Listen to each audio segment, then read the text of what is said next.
순희 씨, 행복하게 해줄게요. 내 인생 후반전, 쾅! 하고 멋진 스트라이크를 친 줄 알았습니다. 63년 인생에서 가장 완벽한 공을 던졌다고, 이제 남은 건 행복뿐이라고 믿었죠. 레인 위를 시원하게 구르는 볼링공처럼 제 인생도 탄탄대로일 줄 알았습니다. 하지만 정신을 차려보니 그건 처참하게 굴러 떨어진 또랑이었습니다. 레인 밖 깊은 시궁창으로 추락한 공처럼 저는 돌이킬 수 없는 나락으로 떨어지고 말았어요. 먼저 간 남편이 피땀 흘려 모아준 2억 3천만 원. 제 노후의 전부이자 목숨 같던 그 돈이 고작 6개월 만에 신기루처럼 사라졌습니다.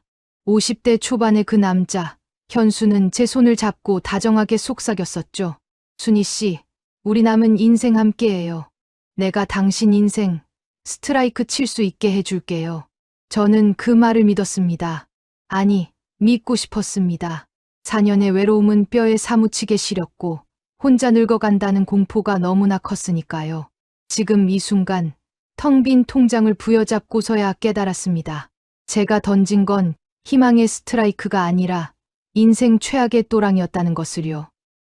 과연 스트라이크인 줄 알았던 순희 씨의 인생은 어디서부터 잘못되었던 걸까요? 사연 시작 전 구독과 좋아요를 눌러주시고 어디서 듣고 계신지 댓글 남겨주시면 그곳으로 기분 좋은 행운이 가득 깃들기를 진심으로 바라겠습니다. 새벽 5시 순이는 습관처럼 옆자리를 더듬었습니다. 손끝에 닿는 건 차가운 이불의 감촉뿐. 남편 태준이 심근경색으로 급작스럽게 세상을 떠난 지 벌써 4년이 지났지만 이 서늘한 냉기는 도무지 익숙해지지가 않았습니다. 여보. 나야. 순이야.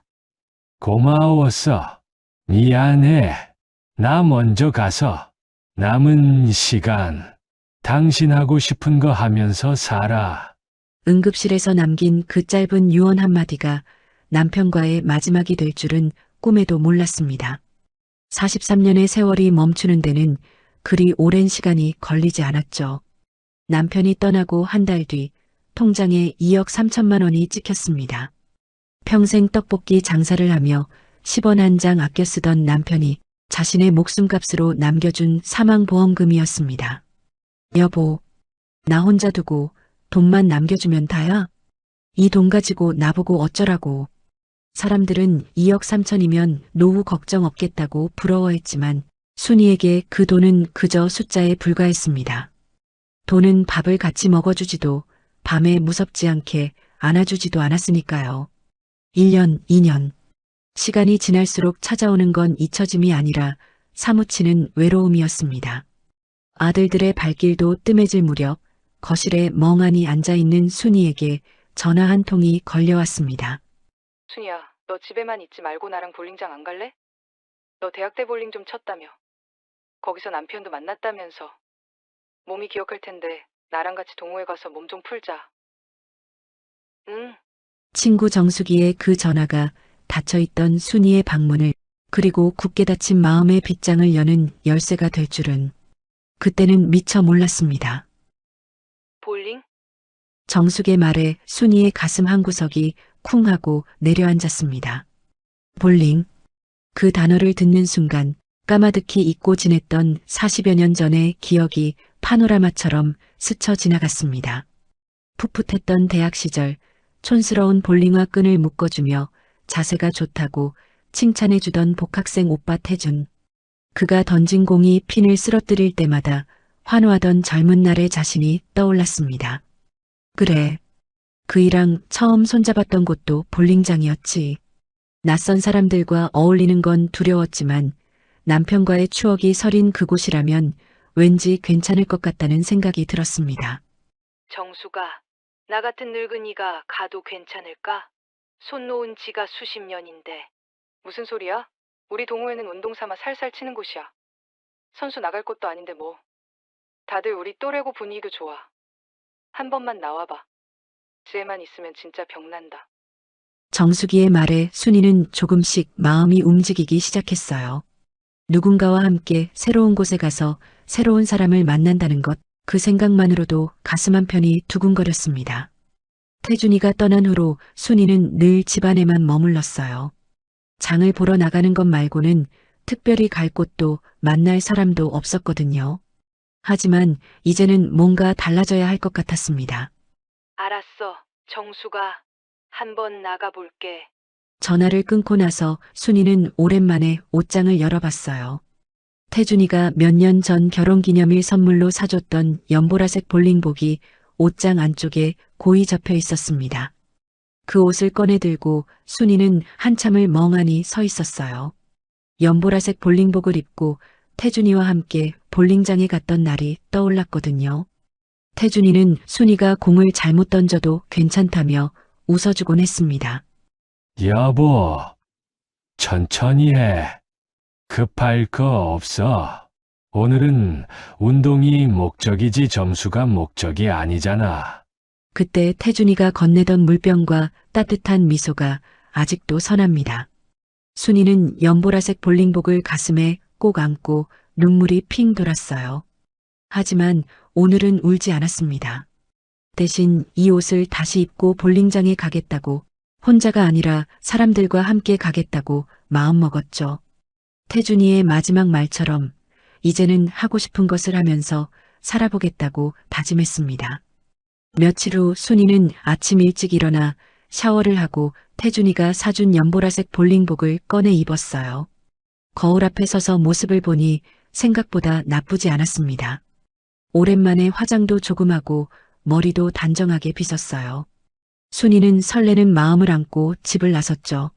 정수기가 약속 장소에서 반갑게 맞아줬어요. 순이야, 옷 진짜 잘 어울린다.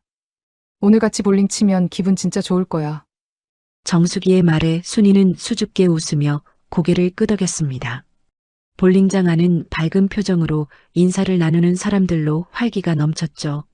다들 가볍게 스트레칭을 하며 몸을 풀기 시작하자 순이도 엉거주춤 그들을 따라 해보았습니다. 그리고는 레인 위에 서서 핀들을 바라보았어요. 너무 오랜만에 서보는 레인이라 그런지 어깨 끝에 기분 좋은 긴장감이 맴돌았죠.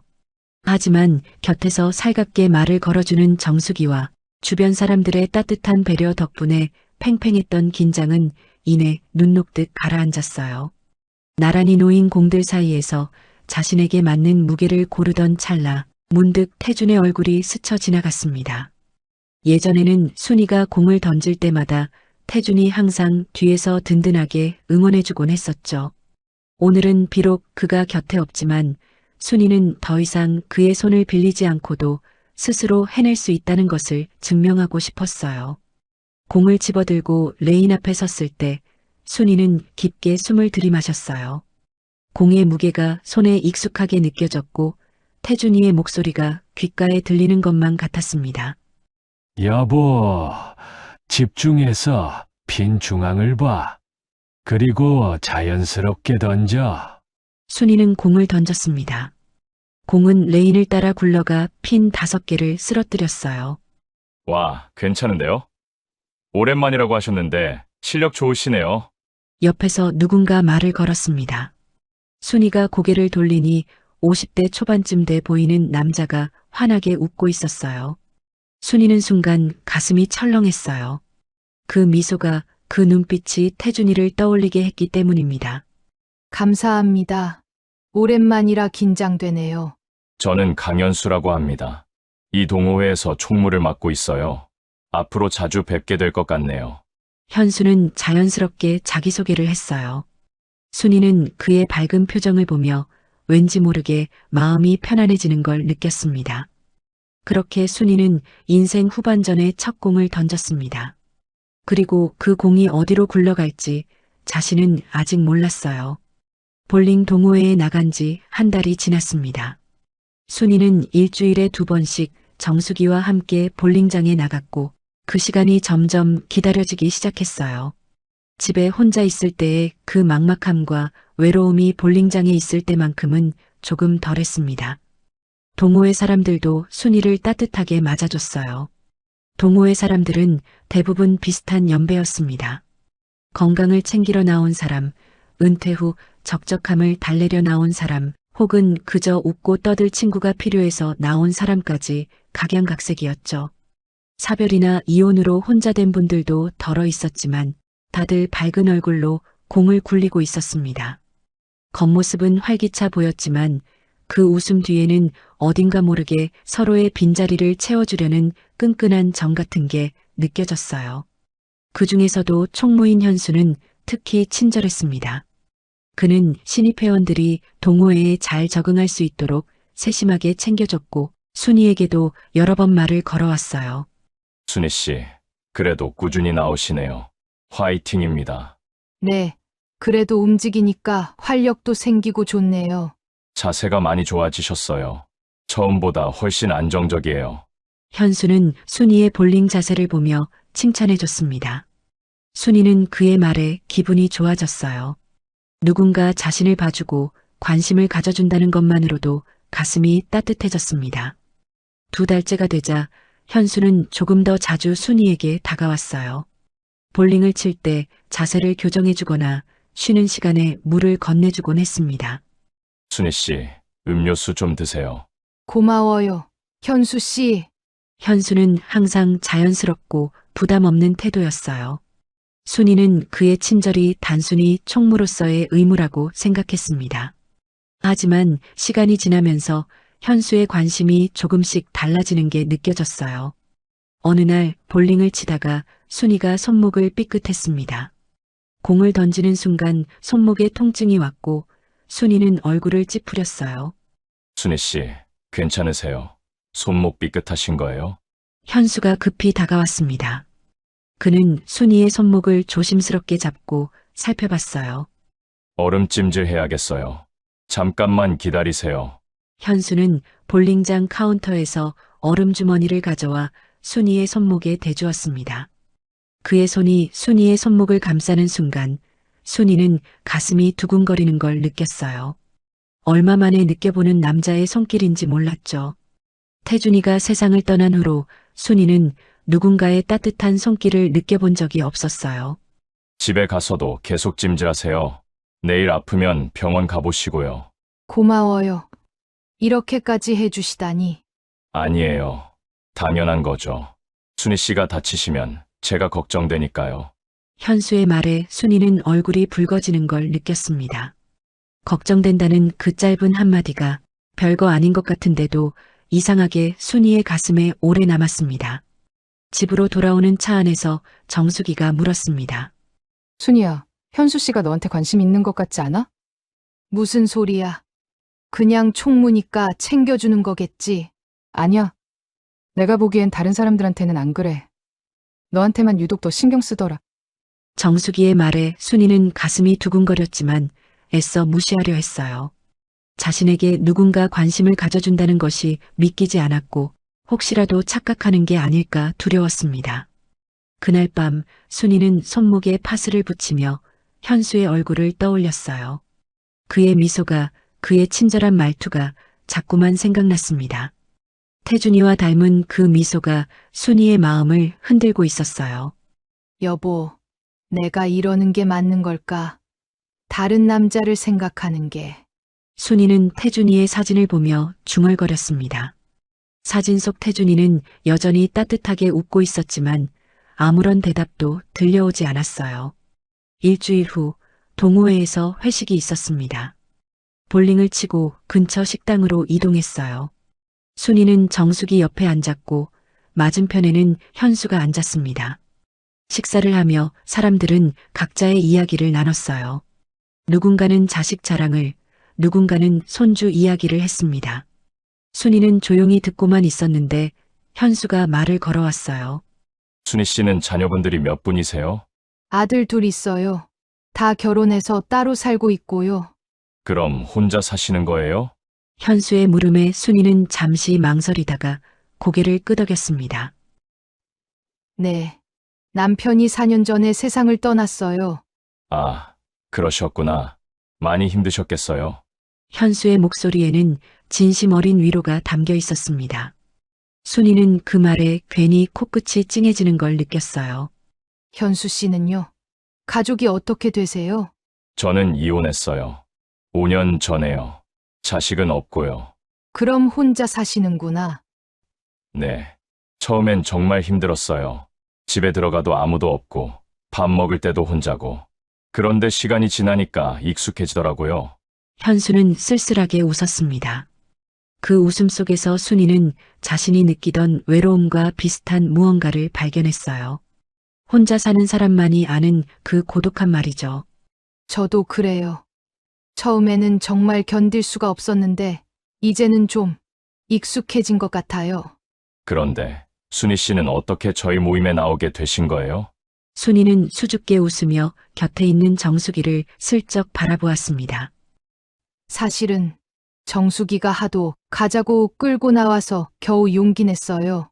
안 그랬으면 계속 집에만 있었을 거예요. 잘하셨어요. 집에만 있으면 더 외로워지거든요.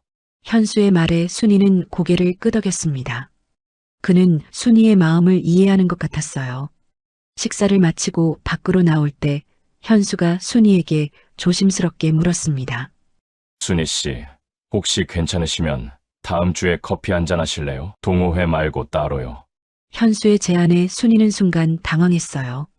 남자와 단둘이 만난다는 게 오랜만이었고 어떻게 대답해야 할지 몰랐습니다. 부담 갖지 마세요. 그냥 같이 이야기나 나누자는 거예요. 혼자 사는 사람들끼리 수다 떨면서 위로받는 거죠. 현수는 순이의 당황한 표정을 보고 재빨리 부연 설명을 했어요. 순이는 잠시 망설이다가 고개를 끄덕였습니다. 좋아요. 커피 한 잔 정도는 괜찮을 것 같네요. 감사합니다. 순희 씨, 그럼 다음 주 화요일 어때요? 제가 아는 조용한 카페가 있거든요. 네, 좋아요. 집으로 돌아오는 차 안에서 정수기가 웃으며 말했어요. 봤지? 내가 뭐라고 했어. 현수 씨가 너한테 관심 있다니까. 그냥 친구로 만나는 거야. 혼자 사는 사람들끼리 이야기나 나누자는 거지. 그래, 그렇게 시작하는 거야. 현수 씨 괜찮은 사람 같던데 잘해봐. 정수기의 말에 순이는 대답하지 않았지만 가슴속에서는 묘한 감정이 일렁이고 있었어요. 기대감과 두려움이 뒤섞인 복잡한 마음이었습니다. 화요일이 되었습니다. 순이는 아침부터 옷장 앞에서 한참을 고민했어요. 무엇을 입어야 할지, 화장은 어떻게 해야 할지 모든 게 어색했습니다. 결국 단정한 베이지색 블라우스에 검은색 바지를 입고 화장도 평소보다 조금 진하게 했어요. 거울을 보니 오랜만에 신경 쓴 모습이 낯설면서도 괜찮아 보였습니다. 약속 장소인 카페에 도착했을 때 현수는 이미 와서 기다리고 있었어요. 그는 순이를 보자 환하게 웃으며 손을 흔들었습니다. 순희 씨, 여기요. 오래 기다리셨어요? 아니에요. 저도 방금 왔어요. 앉으세요. 현수는 의자를 빼주며 순이를 앉혔습니다. 그의 배려에 순이는 조금 어색했지만 기분이 나쁘지 않았어요. 뭐 드실래요? 제가 살게요. 아니에요. 제가. 아니에요. 제가 먼저 제안한 거니까 제가 살게요. 커피 드세요? 아니면 다른 거? 그럼 아메리카노 주세요. 현수는 카운터에 가서 음료를 주문했고 잠시 후 아메리카노 2잔을 들고 왔습니다. 여기요. 뜨거우니까 조심하세요. 고마워요. 두 사람은 커피를 마시며 이야기를 나눴어요. 처음에는 동호회 이야기, 볼링 이야기를 했지만 점점 개인적인 이야기로 넘어갔습니다. 순희 씨는 남편분이랑 오래 사셨어요? 43년 살았죠. 대학생 때 만나서 결혼했으니까요. 와, 정말 오래 사셨네요. 사이가 좋으셨겠어요. 네. 싸운 적도 많았지만 좋은 사람이었어요. 순이는 태준을 떠올리며 쓸쓸하게 웃었습니다. 현수는 순이의 표정을 보더니 조심스럽게 물었어요. 아직도 많이 그리우세요? 그럼요. 4년이 지났는데도 가끔 옆에 있는 것 같아요. 아침에 일어나면 옆자리를 보게 되고 저녁에는 자꾸 문소리가 들릴 것 같고요. 저도 이혼하고 나서 그랬어요. 집에 혼자 있으면 너무 조용해서 견딜 수가 없더라고요. 그래서 TV를 항상 켜놓고 살았어요. 현수의 말에 순이는 고개를 끄덕였습니다. 그도 비슷한 외로움을 겪었다는 게 느껴졌어요. 현수 씨는 왜 이혼하셨어요? 물어보면 실례인가? 괜찮아요. 제가 사업에 실패했거든요. 그것 때문에 집안 분위기가 안 좋아지고 결국 아내가 이혼을 요구했어요. 힘드셨겠어요. 처음에는 정말 힘들었죠. 사업도 망하고 가정도 깨지고. 근데 시간이 지나니까 이 또한 제가 감당해야 할 몫이고 또 이렇게 사라지기도 하더라고요. 현수는 담담하게 말했지만 그 안에는 아픔이 담겨 있었어요. 순이는 그의 말을 들으며 마음이 아팠습니다. 지금은 무슨 일 하세요? 작은 사업을 하고 있어요. 자동차, 부품 유통이요. 크진 않지만 혼자 먹고 살 만해요. 그렇구나. 두 사람은 그렇게 2시간 넘게 이야기를 나눴어요. 시간 가는 줄 모르고 서로의 이야기를 들어줬고 웃기도 하고 공감하기도 했습니다. 카페를 나올 때 현수가 말했어요. 오늘 정말 즐거웠어요. 순희 씨, 누군가와 오랜만에 이렇게 편하게 이야기 나눠본 것 같아요. 저도요. 다음에 또 만나서 이런 시간 보낼 수 있을까요? 물론 부담은 갖지 마시고 순희 씨가 괜찮으시면요. 현수의 물음에 순이는 잠시 망설이다가 고개를 끄덕였습니다. 좋아요. 그럼 조심해서 들어가세요. 집으로 돌아오는 길, 순이는 오랜만에 기분이 좋았어요. 현수와의 대화가 즐거웠고 그와 함께 있으면 외로움이 조금 덜해지는 것 같았습니다. 하지만 동시에 태준이 생각도 났어요. 다른 남자와 커피를 마시고 이야기를 나눈 게 태준이에게 미안한 마음도 들었습니다. 그날 이후로 순이와 현수는 일주일에 한 번씩 만나기 시작했습니다. 처음에는 카페에서 커피만 마셨지만 점점 함께 산책도 하고 식사도 하게 됐어요. 현수는 항상 순이를 배려했고 말을 잘 들어줬습니다. 순이가 힘든 이야기를 하면 진심으로 위로해줬고 순이가 웃으면 함께 웃어줬어요. 어느 날 공원을 산책하다가 현수가 말했습니다. 순희 씨, 저는 순희 씨랑 함께 있으면 정말 편해요. 오랜만에 이렇게 마음 편한 사람을 만난 것 같아요. 제가 부담스럽진 않으세요? 너무 자주 만나자고 해서요. 아니에요. 저도 좋아요. 혼자 있는 것보다 현수 씨랑 함께 있는 게 훨씬 좋아요. 순이의 말에 현수는 환하게 웃었습니다. 그 미소가 태준이의 미소와 겹쳐 보였고 순이는 가슴이 뛰는 걸 느꼈어요. 석 달이 지났습니다. 순이와 현수는 거의 매주 만났고 관계는 점점 깊어졌어요. 하지만 현수는 절대 급하게 다가오지 않았습니다. 항상 순이의 속도에 맞춰줬고 순이가 불편해하면 바로 물러섰어요. 그의 세심한 배려가 순이의 마음을 조금씩 열게 만들었습니다. 처음에는 친구로 만났지만 이제는 그 이상의 감정이 생기기 시작했어요. 어느 날 저녁 현수가 조심스럽게 물었습니다. 순희 씨, 저는 솔직히 말하면 순희 씨가 좋아요. 여자로서요. 현수의 고백에 순이는 가슴이 철렁 내려앉았습니다. 부담 갖지 마세요. 답을 바로 달라는 게 아니에요. 그냥 제 마음을 알아줬으면 해서요. 현수 씨, 천천히 생각하세요. 저는 기다릴 수 있어요. 현수는 순이의 손을 조심스럽게 잡았습니다. 그의 손은 따뜻했고 순이는 그 온기에 마음이 흔들리는 걸 느꼈어요. 집으로 돌아온 순이는 밤새 잠을 이루지 못했습니다. 현수의 고백이 계속 머릿속을 맴돌았고 자신의 마음도 확인하게 됐어요.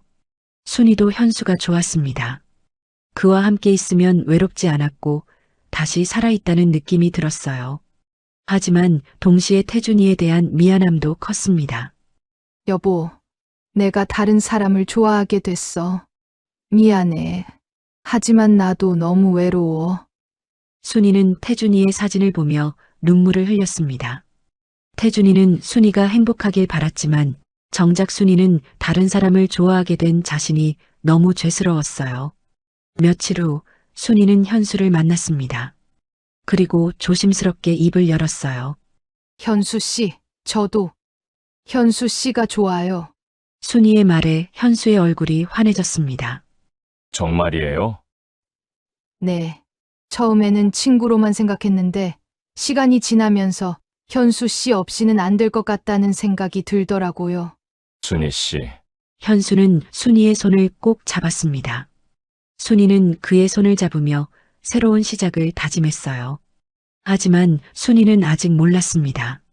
이 따뜻한 손길이, 이 다정한 미소가 자신을 어디로 이끌게 될지, 그리고 자신이 던진 이 공이 스트라이크가 아니라 또랑으로 떨어질 거라는 것을요. 자, 아세요? 우리 순희 씨 입이 작아서 조금씩 드려야겠네. 식당 안 사람들의 시선이 일제히 순이에게로 쏟아졌습니다. 현수는 상추에 잘 구운 갈비를 올리고 쌈장까지 정성스레 찍어 순이의 입에 넣어 주었어요. 동호회 회원들은 야유를 보내면서도 부러움 가득한 눈빛을 감추지 못했습니다. 어휴, 총무님 때문에 달살 돋아서 밥을 못 먹겠네. 순이는 좋겠다. 복이 굴러 들어왔어. 전생에 나라를 구했나 봐. 정숙의 너스레에 순이는 수줍게 웃으며 건네준 쌈을 입에 넣었습니다. 오물오물 쌈을 씹자 고소한 육즙이 입안 가득 퍼졌어요. 하지만 정작 순이의 기분을 들뜨게 한 것은 고기 맛보다도 자신을 향해 쏟아지는 사람들의 부러움 섞인 시선이었죠. 그 시선들이 어찌나 달콤한지 마치 꿈을 꾸는 것만 같았어요. 현수는 식사 내내 순이의 물잔이 비면 채워주고 옷에 국물이 튀지 않게 앞치마까지 챙겨주었습니다. 순희 씨, 천천히 드세요. 급하게 드시면 체해요. 고마워요. 현수는 환하게 웃으며 순이의 어깨를 토닥였습니다. 테이블 맞은편에 앉은 회원들이 또 한 번 야유를 보냈고 순이는 얼굴이 붉어지는 걸 느꼈어요. 이렇게 사랑받는 게 얼마만인가. 순이는 가슴이 따뜻해지는 걸 느꼈습니다. 태준이 떠난 후 4년 동안 순이는 누군가에게 특별한 존재가 된 적이 없었어요. 아들들도 각자의 가정이 바빴고 친구들도 각자의 삶이 있었습니다. 하지만 현수는 달랐어요. 그는 순이를 세상에서 가장 소중한 사람처럼 대해줬습니다. 순이야, 현수 놓치지 마. 요즘 세상에 저렇게 다정한 남자 어디 가서 찾아. 정숙이 속삭이듯 말했습니다. 순이는 고개를 끄덕이며 현수를 바라봤어요. 그는 고기를 구우면서도 순이의 반찬 그릇이 비었는지 계속 확인하고 있었습니다. 식사가 끝나고 사람들은 하나둘 헤어졌어요. 현수는 순이를 차까지 에스코트하며 문을 열어줬어요. 조심히 타세요. 고마워요. 순이는 조수석에 앉으며 오늘 하루가 꿈만 같다고 생각했습니다. 현수는 운전석에 앉아 시동을 걸었죠. 그런데 그때 현수의 핸드폰이 짧게 진동했습니다. 문자를 확인한 현수의 미간이 순식간에 찌푸려졌어요. 방금 전 식당에서의 그 환한 미소는 온데간데였고 깊은 수심과 짜증이 뒤섞인 차가운 표정이었죠. 순이는 그 분위기에 압도되어 허둥지둥 안전벨트를 매려다 손이 미끄러졌습니다. 딸깍 덜그럭. 버클이 한 번에 끼워지지 않고 헛돌았습니다. 현수의 입에서 깊고 무거운 한숨이 터져나왔어요. 순이는 깜짝 놀라 몸을 움츠렸죠. 미안해요. 손이 좀 미끄러져서. 순이가 다시 벨트를 끼우려는데 현수가 순이의 손을 툭 쳐내고 자신이 직접 벨트를 낚아챘습니다. 철컥. 거칠게 벨트를 꽂아 넣는 그의 손길은 아까 상추쌈을 싸주던 다정한 손길과는 딴판이었습니다. 순희 씨, 현수의 목소리는 낮고 건조했습니다. 출발해야 하는데 좀 침착하게 하시면 안 됩니까? 제가 지금 신경 쓸 게 많아서 머리가 좀 아프거든요. 화를 낸 건 아니었습니다. 소리를 지른 것도 아니었고요. 하지만 그 차가운 말투가 비수처럼 순이의 가슴을 찔렀죠. 미안해요. 내가 눈치가 없었네요. 순이가 기어들어가는 목소리로 사과하자 현수는 거칠게 마른 세수를 하며 핸들을 잡았습니다. 아닙니다. 제가 죄송해요.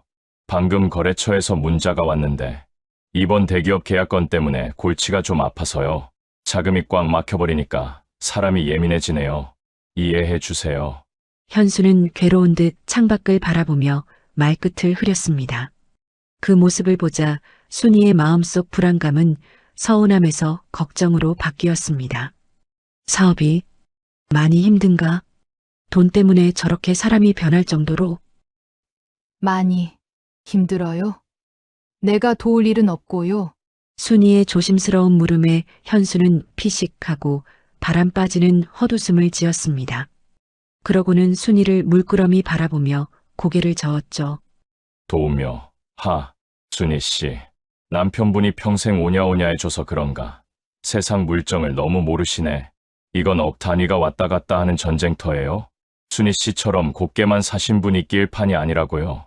마음은 고맙지만 그냥 모른 척 계세요. 그게 도와주는 겁니다. 현수는 짐짓 아무렇지 않은 척 차를 출발시켰지만 차 안에는 이미 무거운 침묵이 내려앉았습니다. 순이는 숨도 크게 쉬지 못한 채 고뇌에 빠진 현수의 옆모습만 힐끔거렸습니다. 내가 세상 물정을 모른다고? 곱게만 자랐다고? 현수의 무시하는 듯한 말이 순이의 가슴에 가시처럼 박혔습니다. 그 말은 오히려 순이에게 묘한 오기를 심어주었죠. 자신이 결코 무능하지 않다는 걸 증명하고 싶게 만들었으니까요. 집 앞에 도착했을 때 현수는 차를 세우고도 순이를 쳐다보지 않았어요. 내려요. 현수 씨, 피곤해요. 오늘은 그냥 들어가요? 순이는 차에서 내렸습니다. 뒤를 돌아보니 현수의 차는 이미 멀리 가고 있었어요. 평소 같으면 순이가 집에 들어갈 때까지 기다렸다가 가곤 했는데 오늘은 그러지 않았습니다. 순이는 무거운 발걸음으로 집에 들어갔어요. 거실 불을 켜고 소파에 앉았지만 가슴속이 답답했습니다. 내가 뭘 잘못한 거지? 왜 현수 씨가 화났을까? 순이는 밤새 그 생각만 했습니다. 잠도 제대로 오지 않았어요. 새벽 4시쯤 되어서야 겨우 잠들었지만 꿈속에서도 현수의 차가운 목소리가 들렸어요. 다음 날 아침 순이는 현수에게 문자를 보냈죠. 현수 씨, 어제는 고마웠어요. 오늘 하루도 좋은 일만 가득하길 바랄게요. 하지만 답장은 오지 않았습니다. 시계를 보니 아침 8시. 현수는 보통 이 시간이면 잘 잤어요? 라는 문자를 보내곤 했는데 오늘은 조용했어요. 점심때가 되어도 저녁때가 되어도 현수에게서는 아무런 연락이 없었습니다. 순이는 불안해지기 시작했어요. 혹시 어제 내가 뭘 잘못해서 화난 건가? 순이는 다시 문자를 보냈습니다. 현수 씨, 괜찮아요? 연락 없으니까 걱정돼요. 하지만 이번에도 답장은 없었습니다. 카톡 옆에 숫자 1은 사라지지 않았어요. 읽지도 않은 겁니다. 이틀째 순이는 전화를 걸었지만 현수는 받지 않았어요. 순이는 불안과 공포에 휩싸였습니다. 밥을 먹어도 모래를 씹는 것 같았고 물을 마셔도 목구멍으로 넘어가지 않았죠. 내가 뭘 잘못했지? 왜 연락이 없는 거야? 순이는 거실을 왔다 갔다 하며 손톱을 뜯었습니다. 손톱이 피가 날 때까지 뜯었지만 불안은 가라앉지 않았어요. 핸드폰을 켜서 현수와 주고받은 문자들을 읽어봤습니다. 순희 씨, 오늘 너무 예뻤어요. 순희 씨 생각만 해도 웃음이 나네요. 우리 오래오래 행복하게 살아요. 그때의 현수는 어디 갔을까요? 왜 연락이 없는 거야? 날 버린 건가? 다시 혼자가 되는 건가? 순이는 공포에 질렸습니다. 태준이 떠난 후 4년 동안 겪었던 그 지독한 외로움이 다시 밀려오는 것 같았어요. 아무도 없는 집, 아무도 찾지 않는 전화, 아무도 보지 않는 나. 안 돼. 다시 그 지옥으로 돌아갈 수는 없어. 순이는 다시 현수에게 전화를 걸었습니다. 하지만 이번에도 음성사서함만 들렸어요. 현수 씨, 나예요, 순이. 내가 뭘 잘못했는지 모르겠어요. 말해줘요. 고칠게요. 제발. 연락 좀 해줘요. 순이는 떨리는 목소리로 음성 메시지를 남겼습니다. 하지만 현수에게서는 아무런 답이 없었어요. 나흘째가 되던 날 저녁 순이는 거의 정신이 나간 상태였습니다. 밥도 못 먹고 잠도 못 자고 오직 핸드폰만 들여다보고 있었어요. 소파에 앉아 멍하니 있는데 테이블 위에 놓인 사과가 눈에 들어왔습니다. 일주일 전에 산 사과였어요. 빨갛고 싱싱했던 사과는 이제 갈색으로 변해가고 있었고 한쪽이 무르익어 축축하게 젖어 있었습니다. 순이는 그 사과를 보며 생각했어요. 나도 저렇게 썩어가고 있구나. 그때 핸드폰이 울렸습니다. 순이는 황급히 전화를 받았어요. 여보세요. 나예요. 현수의 목소리였습니다. 순이는 눈물이 쏟아졌어요. 현수 씨, 왜 연락이 없었어요? 얼마나 걱정했는데. 잠깐 나올 수 있어요? 현수의 목소리는 잔뜩 쉬어 있었습니다. 지금요? 네. 집 앞 놀이터로 나와요. 알았어요. 금방 갈게요. 순이는 슬리퍼를 신은 채 허둥지둥 밖으로 뛰쳐나갔어요. 겉옷도 제대로 챙기지 않았습니다. 차가운 밤 공기가 뺨을 때렸지만 순이는 아무것도 느끼지 못했어요. 놀이터 벤치에 현수가 앉아 있었습니다. 가로등 불빛 아래 그의 모습은 초췌해 보였어요. 며칠 사이 얼굴이 반쪽이 되어 있었고 수염은 덥수룩했습니다. 현수 씨! 순이가 다급하게 달려가 현수의 어깨를 잡았습니다. 현수는 힘없이 고개를 들었어요. 그의 눈은 충혈되어 있었습니다. 도대체 무슨 일이에요? 연락도 안 되고 얼마나 걱정했는데요. 순희 씨, 현수는 순이를 바라보며 쓸쓸하게 웃었습니다. 나 그냥 다 포기하고 싶어요. 네. 그게 무슨 소리예요? 순이는 현수 옆에 앉으며 물었습니다. 현수는 고개를 숙인 채 말했어요. 그 계약 말이에요. 대기업이랑 하는 거. 계약금 2억 원만 있으면 물건 떼와서 납품하고 바로 5억 버는 건데 당장 현금이 융통이 안 되네요. 은행 대출은 이미 한도가 다 찼고. 현수는 괴로운 듯 머리를 감싸쥐었어요. 순희 씨한테 멋진 모습 보여주고 싶었는데 난 그냥 이것밖에 안 되는 놈인가 봐요. 현수 씨, 그런 소리 하지 마세요. 우리 그만합시다.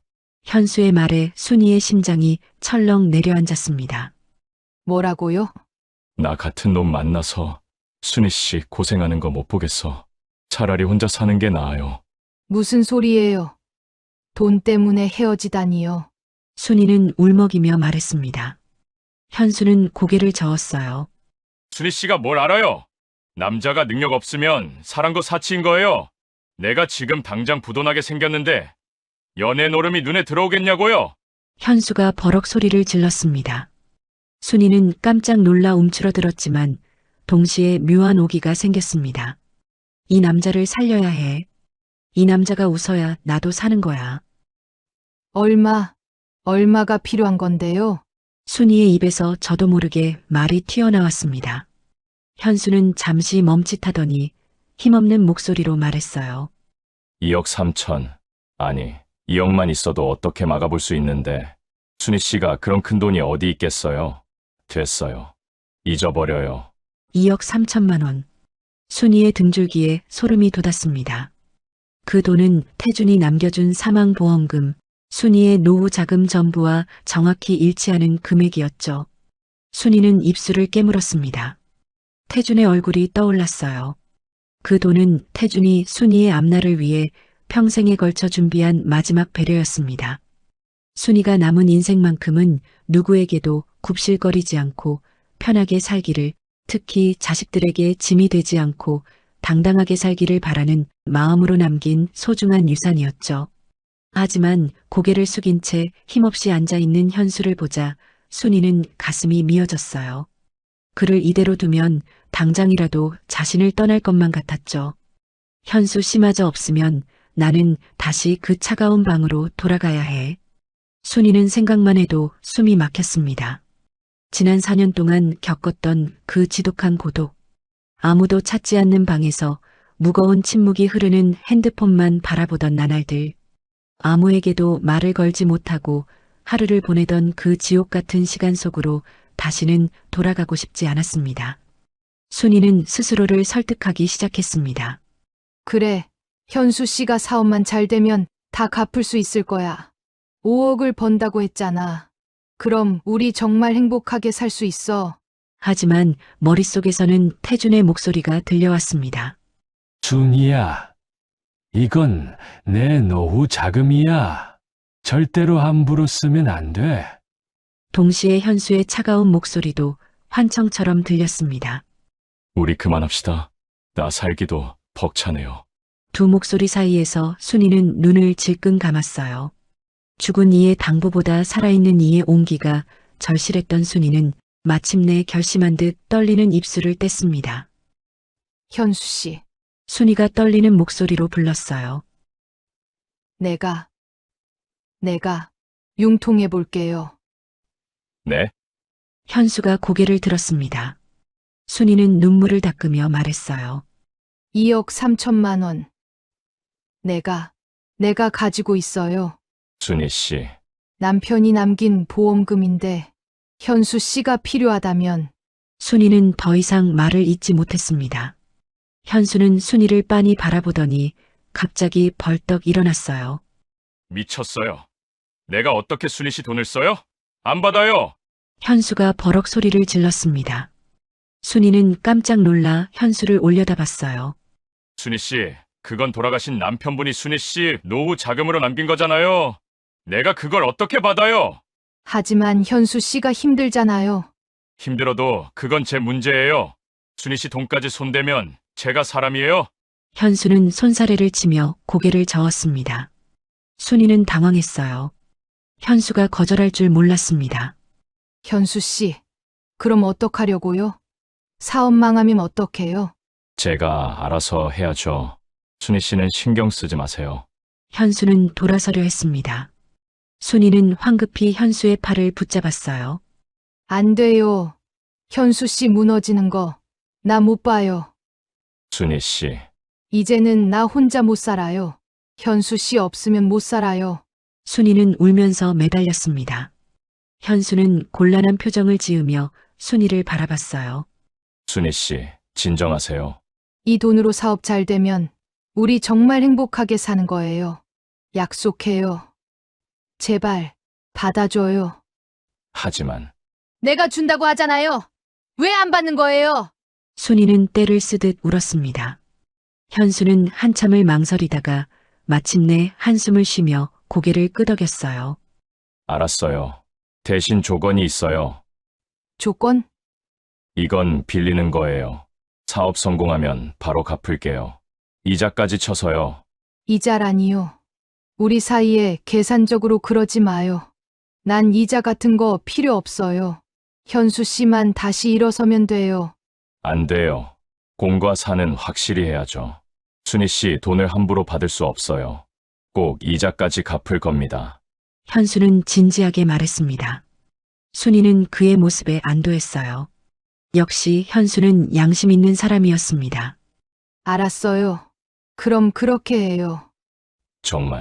정말 고마워요. 순희 씨, 현수는 순이를 꼭 안았습니다. 순이는 그의 품에 안기며 안도의 한숨을 쉬었어요. 이제 괜찮을 거야. 현수 씨가 다시 예전처럼 돌아올 거야. 우리 행복하게 살 수 있을 거야. 하지만 순이는 보지 못했습니다. 현수의 입꼬리가 아주 찰나의 순간 비릿하게 올라갔다 내려가는 것을. 순이의 어깨 너머로 보이는 그의 눈빛에는 승리의 빛이 번쩍였어요. 현수는 속으로 중얼거렸습니다. 걸렸어.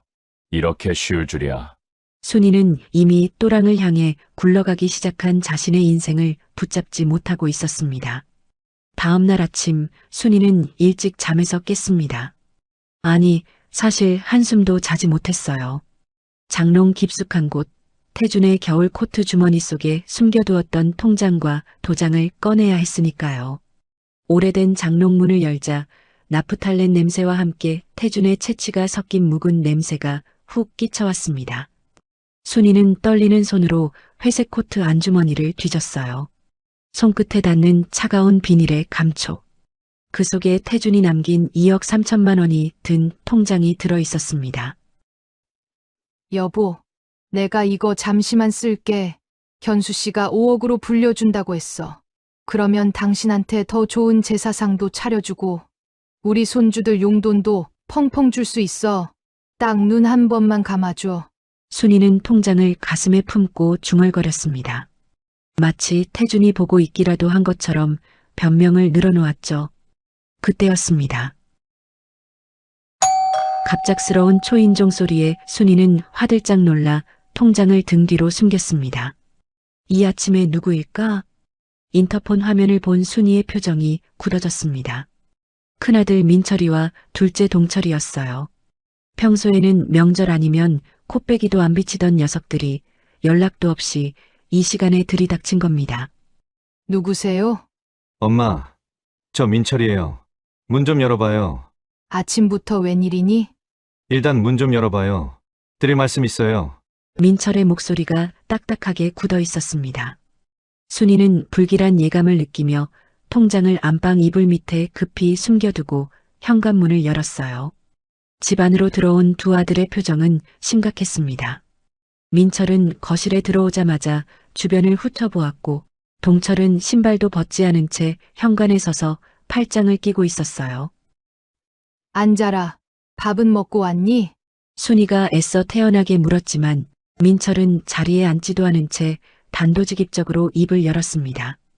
엄마, 밥이 문제예요? 며칠 전에 동철이가 엄마 봤대요. 나를? 시장 근처에서 어떤 남자랑 팔짱 끼고 가셨다면서요. 그 남자 누구예요? 순이는 가슴이 덜컥 내려앉았습니다. 올 것이 왔구나 싶었죠. 하지만 죄 지은 것도 아닌데 숨길 필요는 없다고 생각했어요. 그래. 엄마 만나는 사람 있다. 볼링 동호회 총무인데 이제 갓 50 넘은 사람이고 활기찬 사람이야. 사업도 하고 점잖은 분이다. 순이는 내심 현수의 젊은 나이가 능력 있어 보일 거라 생각하고 덧붙였습니다. 하지만 그 말을 들은 민철의 미간이 확 구겨졌습니다. 네, 50이요. 50대란 말이에요? 엄마, 지금 제정신이세요? 왜? 젊은 사람이랑 어울리니까 엄마도 활력 생기고 좋더라. 하, 정말 미치겠네. 엄마, 연세가 63이에요. 나이 드실 만큼 드신 분이 남사스럽게 무슨 10살 넘게 차이 나는 연하남이랑 연애질이에요? 뭐? 남사스러워? 순이의 목소리가 떨렸습니다. 동네 사람들이 뭐라고 하는 줄 아세요? 다 늙어서 주책 맞게 새파란 남자 끼고 다닌다고. 뒤에서 다 손가락질해요. 아버지가 가신 지 얼마나 됐다고 벌써 그러세요? 아들의 입에서 나온 말이 비수처럼 꽂혔어요. 내가 죄 지었니? 너희 아버지가 간 지 벌써 4년이야. 나도 외로워. 나도 사람이야. 좋은 친구 만나서 밥 먹고 차 마시는 게 그렇게 부끄러운 일이냐? 누가 친구 만나지 말래요? 근데 왜 하필 남자냐고요? 그리고 그 아저씨 뭐 하는 사람인데요? 돈은 좀 있어요? 옆에 있던 동철이 비아냥거리듯 끼어들었습니다. 순이는 욱하는 마음에 목소리를 높였어요. 사업하는 사람이야. 자동차 부품 사업 크게 하시는 사장님이라고. 사장님, 동철이 코웃음을 쳤습니다. 엄마, 요즘 세상에 사기꾼이 얼마나 많은 줄 알아요? 나이든 과부들 꼬셔서 돈 뜯어내는 놈들이 천지라고요. 그 아저씨가 엄마한테 돈 얘기한 적 없어요? 순이는 순간 멈칫했습니다. 어제 현수가 돈 이야기를 꺼냈던 것이 떠올랐기 때문이에요. 하지만 곧바로 고개를 저었습니다. 현수는 돈을 뜯어내려는 게 아니라 빌려달라고 사정했고 심지어 거절까지 했던 사람이니까요. 함부로 말하지 마라. 그런 사람 아니야. 오히려 나한테 밥 사주고 선물 사주고 얼마나 잘하는 사람인데. 아, 답답해. 그게 다 미끼라고요. 그 사람 50대라면서요. 엄마랑 띠동갑 가까이 차이 나는 젊은 남자가 뭐가 아쉬워서 다 늙은 할머니를 좋다고 쫓아다녔어요? 그거 다 아버지 보험금 냄새 맡고 그러는 거 뻔하잖아요. 민철이 답답하다는 듯 가슴을 치며 소리쳤습니다. 결국 본심이 나왔어요. 아들들의 걱정은 엄마의 외로움이 아니라 아버지의 보험금이었습니다. 너 지금 그게 할 소리냐? 틀린 말 아니잖아요. 아버지, 목숨값이잖아요. 그 돈, 엄마 노후 자금이기도 하지만 우리한테도 소중한 돈이에요. 나중에 엄마 돌아가시면 우리가 물려받을 돈인데 엉뚱한 놈한테 퍼주면 어떡하려고 그래요? 형, 그만해. 동철이 말렸지만 민철은 흥분해서 계속 쏟아냈습니다. 솔직히 말해서 엄마, 나중에 아프거나 병원 갈 일 생기면 그 돈으로 해결하셔야죠. 저희도 살기 팍팍해서 엄마 모시기 힘들단 말이에요. 근데 그 돈을 엄한 놈한테 뺏기면 우린 어쩌라고요? 순이의 귀에는 마지막 말만 쟁쟁하게 울렸습니다. 저희도 살기 팍팍해서 엄마 모시기 힘들단 말이에요. 순간 순이의 머릿속에서 무언가가 툭 하고 끊어지는 소리가 들렸습니다. 그래. 결국 그거였구나. 순이가 낮게 중얼거렸어요. 지난 4년 동안 내가 이 텅 빈 집구석에서 벽만 보고 어떻게 말라 비틀어져 갔는지는 안중에도 없고 그저 돈 뺏길까봐 나중에 나 짐 될까봐 그게 무서운 거지. 순이의 눈에서 도끼가 서린 눈물이 흘러내렸습니다. 엄마, 말씀을 왜 그렇게 하세요? 우리는 현실적인 얘기를 하는 거잖아요. 현실. 그래. 이게 현실이구나. 내가 평생을 바쳐 키운 자식들이 늙은 어미 마음보다 통장 잔고를 더 걱정하는 게 현실이구나. 순이는 소파 위에 있던 쿠션을 집어 아들들에게 던졌습니다. 나가! 당장 나가! 내 돈이야! 너희 아버지가 나 쓰라고 준 내 돈이라고! 내가 물에 태워 먹든 현수 씨를 주든 내가 알아서 해! 너희가 언제부터 내 걱정했다고 이 난리야? 엄마, 진짜 왜 이러세요? 제발 정신 좀 차리세요. 안 나가! 내가 죽어야 나갈래? 순이가 악을 쓰며 부엌으로 달려가려는 신용을 하자 놀란 아들들이 뒷걸음질 쳤습니다. 아, 알았어요. 알았어요. 가면 되잖아요. 두 아들은 쫓겨나듯 현관문을 나섰습니다. 쾅! 철문이 닫히는 소리가 아파트 복도를 울렸어요. 집안에는 다시 정막이 찾아왔습니다. 하지만 이전의 고요함과는 달랐어요. 4년을 견뎌온 외로움 위에 자식들에게 버림받았다는 비참함까지 더해진 끔찍한 정막이었습니다. 순이는 현관 앞에 주저앉아 엉엉 울었습니다. 자식 키워봤자 소용없다더니 어떻게 나한테 이럴 수가 있어. 내가 지들을 어떻게 키웠는데. 어미 마음 헤아리는 것보다 돈 계산이 더 먼저야?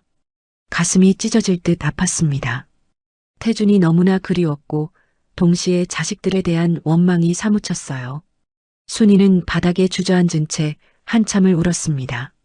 태준이가 있었으면 절대 이런 일은 없었을 텐데. 순이는 일어나 거실로 들어가 소파에 앉았어요. 그때 주머니 속 핸드폰이 진동했습니다. 현수. 이름을 보는 순간 순이는 터져나오는 울음을 참을 수 없었죠. 떨리는 손으로 통화 버튼을 눌렀어요. 여보세요? 순희 씨, 목소리가 왜 그래요? 무슨 일 있어요? 현수의 다정한 목소리가 귓가에 들려오자 순이는 둑이 터진 듯 오열했습니다. 현수 씨, 우리 애들이. 순이는 본물 터지듯 서러움을 토해냈습니다. 아들들이 찾아와서 남사스럽게 무슨 연애냐고 타박한 것, 결국은 돈 뺏길까봐 걱정한 것, 나중에 짐 되지 말라고 한 것까지 전부 다요. 수화기 너머에서 현수는 한참 동안 말이 없었습니다. 순이의 숨이 잦아들 때쯤 현수가 나직하고 슬픈 목소리로 말했어요. 저런, 순희 씨 마음이 얼마나 아팠을까? 미안해요. 나 때문에 자식들하고 의까지 상하고. 아니에요. 애들이 나쁜 놈들이에요. 어떻게 엄마한테. 사실 예상은 했어요. 자식들이란 게 원래 그래요. 부모가 힘있고 돈 있을 때나 부모지. 늙고 병들면 짐이라고 생각하죠. 현수의 말은 기름을 부은 듯 순이의 불타는 마음에 확신을 심어주었습니다. 순희 씨, 냉정하게 생각해봐요. 지난 4년 동안 자식들이 순희 씨한테 따뜻한 밥 한 끼 제대로 차려준 적 있어요?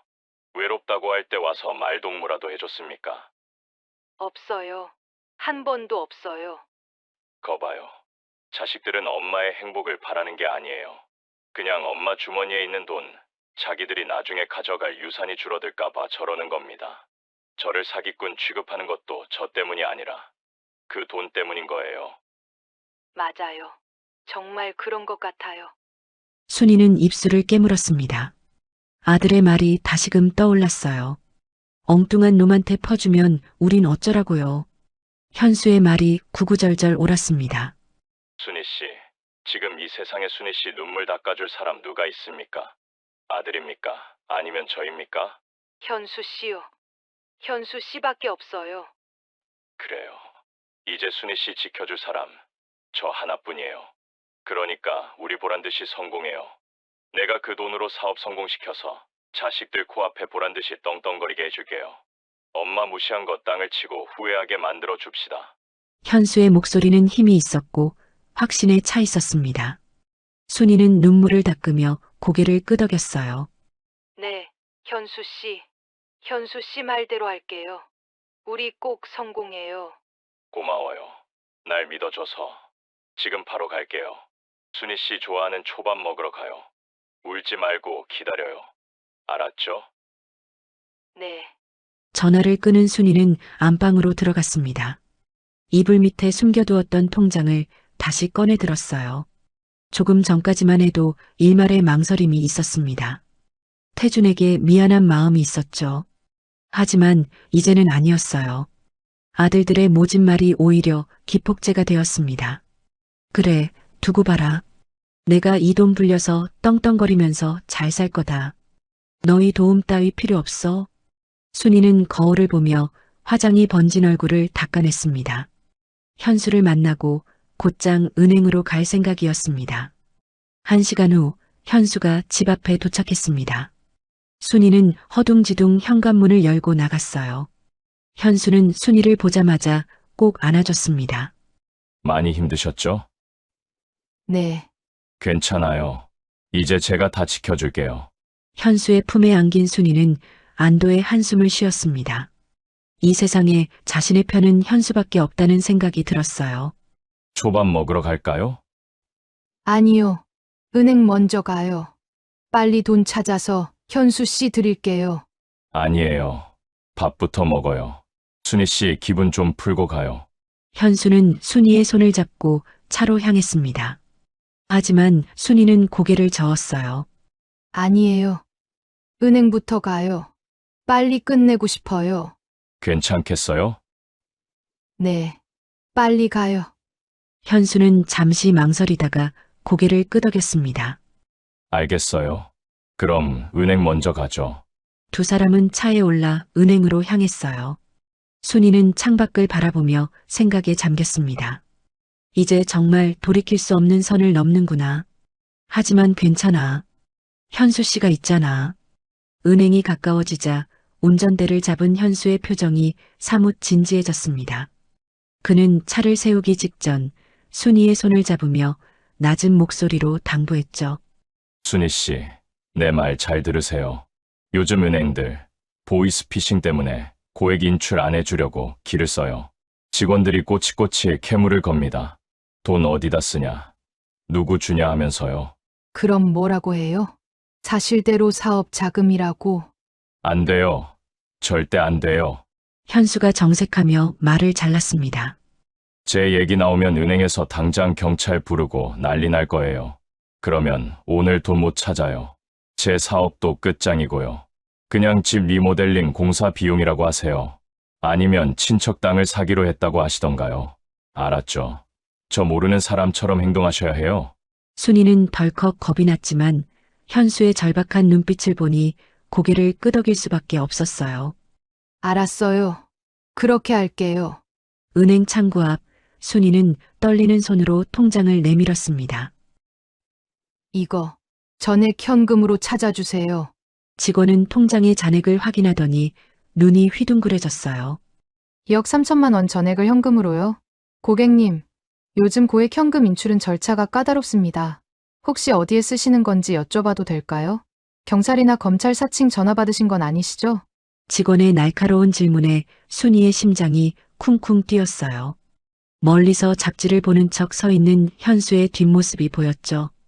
순이는 현수가 시킨 대로 침을 꿀꺽 삼키며 대답했습니다. 아니에요. 시골에 땅을 좀 사려고요. 땅 주인이 연세가 좀 있으셔서 현금 아니면 안 된다고 해서. 아, 토지 매매요? 그럼 매매 계약서 있으신가요? 계약서는 가서 쓰기로 했어요. 내 돈 내가 쓰겠다는데 왜 이렇게 까다롭게 구는 거예요? 순이가 짐짓 화를 내자 직원은 난처한 듯 한숨을 쉬었습니다.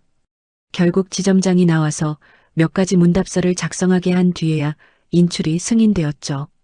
현수의 치밀한 코칭 덕분에 까다로운 은행 문턱을 넘은 것입니다.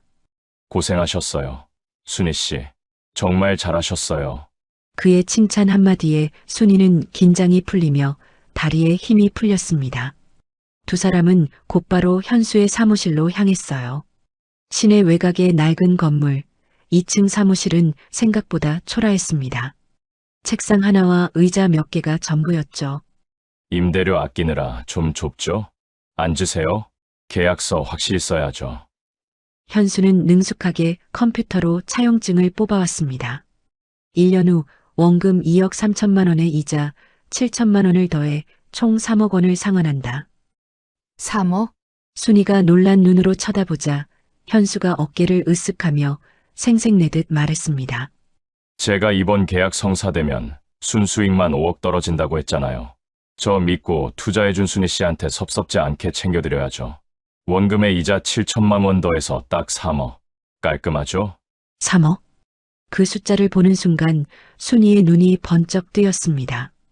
1년 만에 7천만 원을 벌다니 아들들 앞에서 보란 듯이 떵떵거릴 수 있는 미래가 그려졌거든요. 고마워요. 7천만 원이나 더 줘도 돼요? 에이, 순희 씨 덕분에 기사회생했는데 그 정도는 당연하죠. 현수는 순이를 와락 껴안았습니다. 그 따뜻한 품에 안겨 순이는 자신이 세상에서 가장 올바른 선택을 했다고 믿었어요. 현수의 입꼬리가 그녀의 등 뒤에서 비릿하게 올라가는 줄은 꿈에도 모른 채 말이죠. 하지만 그 행복한 착각이 깨지는 데는 그리 오랜 시간이 걸리지 않았습니다. 돈 가방을 건네받자마자 현수의 태도가 180도 돌변했으니까요. 근처 칼국수 집으로 순이를 데려간 그는 평소처럼 물을 따라주지도 김치를 얹어주지도 않았죠. 그저 허겁지겁 국수를 마시듯 비우더니 입을 닦으며 일어섰습니다. 순희 씨, 미안한데 제가 급한 미팅이 있어서요. 먼저 가보겠습니다. 네. 벌써요. 집까지 안 데려다 주고요. 택시 타고 가세요. 현수는 10,000원짜리 한 장을 탁자 위에 툭 던져두고는 뒤도 돌아보지 않고 가게를 빠져나갔어요. 덩그러니 남겨진 순이는 식어버린 칼국수를 바라보며 가슴 한구석이 서늘해지는 걸 느꼈죠. 집에 돌아와서도 불안한 마음은 가시질 않았습니다. 평소 같으면 집에 잘 들어갔냐고 먼저 전화가 왔을 텐데 핸드폰은 무섭도록 조용했어요. 참다 못해 순이가 먼저 문자를 보냈죠. 현수 씨, 미팅은 잘 끝났어요? 걱정돼요. 1시간이 지나도 2시간이 지나도 답장은 없었습니다. 해가 다 지고 깜깜한 저녁이 되어서야 핸드폰이 징하고 짧게 울렸습니다. 순이는 반가운 마음에 얼른 화면을 확인했죠. 하지만 답장은 충격적이었습니다. 이응. 단 2글자였어요. 평소엔 하트 이모티콘을 붙여가며 다정하게 장문의 문자를 보내던 사람이 성이라곤 찾아볼 수 없는 자음 2개를 틱하고 보낸 겁니다. 바빠서 그런가 보네. 순이는 애써 그렇게 생각하며 불안한 마음을 억눌렀습니다. 하지만 마음 한구석이 불편한 건 어쩔 수 없었죠. 그리고 그게 마지막이었습니다. 다음 날 아침부터 현수의 전화기는 꺼져 있었죠. 하루가 지나고 이틀이 지나고 일주일이 지나도록 핸드폰 너머에서는 기계음만 들려올 뿐이었습니다. 고객님의 전화기가 꺼져 있어. 피가 마르는 것 같았습니다. 밥알이 모래알처럼 씹혔고 잠을 잘 수도 없었죠. 결국 열흘째 되던 날 순이는 더 이상 견디지 못하고 택시를 잡아탔습니다. 사무실. 그래, 사무실에 가면 있을 거야. 순이는 미친 사람처럼 현수의 사무실이 있던 낡은 건물로 달려갔습니다. 하지만 2층 복도 끝 사무실 문은 굳게 잠겨 있었고 문고리에는 뽀얗게 먼지가 쌓여 있었죠. 현수 씨, 문 좀 열어봐요. 나예요, 순이. 순이가 주먹이 찢어져라 문을 두드렸지만 안에서는 인기척 하나 없었습니다. 거기 누구세요? 시끄럽게. 뒤에서 퉁명스러운 목소리가 들렸어요. 순이가 돌아보니 60대쯤 되어 보이는 건물 관리인이 서 있었습니다. 아, 안녕하세요. 저는 여기 사무실 쓰시는 강현수 사장님 찾아왔는데요. 강현수, 여기 그런 사람 없는데요. 네, 그럴 리가요. 자동차 부품 사업 하시는 아, 그 201호 남자. 그 사람 이름 강현수 아니에요. 계약서에는 김철수라고 돼 있던데. 네, 김철수요? 순이의 눈동자가 심하게 흔들렸습니다. 관리인은 혀를 끌끌 차며 덧붙였습니다. 그리고 짐 싸서 튄 지 일주일도 넘었어요. 근데 거참 희한하네. 어제도 어떤 아주머니가 와서 그 남자 찾으면서 울고불고 했는데 그 아줌마는 또 박 사장이라고 부르더라고요. 이름을 몇 개나 쓰고 다니는 거야, 원. 보아하니 아줌마도 돈 떼인 거예요. 관리인의 말에 순이는 그 자리에 주저앉았습니다. 다리에 힘이 완전히 빠져버렸어요. 아줌마 괜찮으세요? 관리인이 걱정스러운 표정으로 물었지만 순이는 대답할 수 없었습니다. 머릿속이 하얗게 변했어요. 사기당한 거야. 순이는 떨리는 손으로 가방에서 차용증을 꺼냈습니다. 하얀 종이 위에는 채무자 강현수라는 이름과 도장이 선명하게 찍혀 있었어요. 하지만 방금 관리인이 한 말이 비수처럼 날아와 꽂혔죠. 계약서에는 김철수라고 돼 있던데 어떤 아줌마는 박 사장이라고 부르더라고. 순이는 그제야 깨달았습니다. 강현수라는 사람은 애초에 이 세상에 없었다는 것을요. 존재하지도 않는 사람의 이름이 적힌 이 종이는 법적으로 아무 효력도 없는 휴지 조각에 불과했습니다. 현수는 처음부터 이 가짜 종이 한 장으로 순이의 전 재산을 꿀꺽 삼킬 작정이었던 겁니다. 2억 3천만 원. 순이는 중얼거렸어요. 태준이 남긴 돈, 순이의 노후 자금, 그 돈이 모두 사라졌습니다. 아줌마 정말 괜찮으세요? 병원 가셔야 하는 거 아니에요? 관리인이 다가왔지만 순이는 고개를 저었어요. 아니에요. 괜찮아요. 순이는 비틀거리며 일어났습니다. 계단을 내려가는데 다리가 휘청거렸어요. 난간을 붙잡고 겨우 1층까지 내려왔죠. 건물 밖으로 나오자 햇살이 눈부셨습니다. 하지만 순이의 세상은 어둠에 잠겨 있었어요.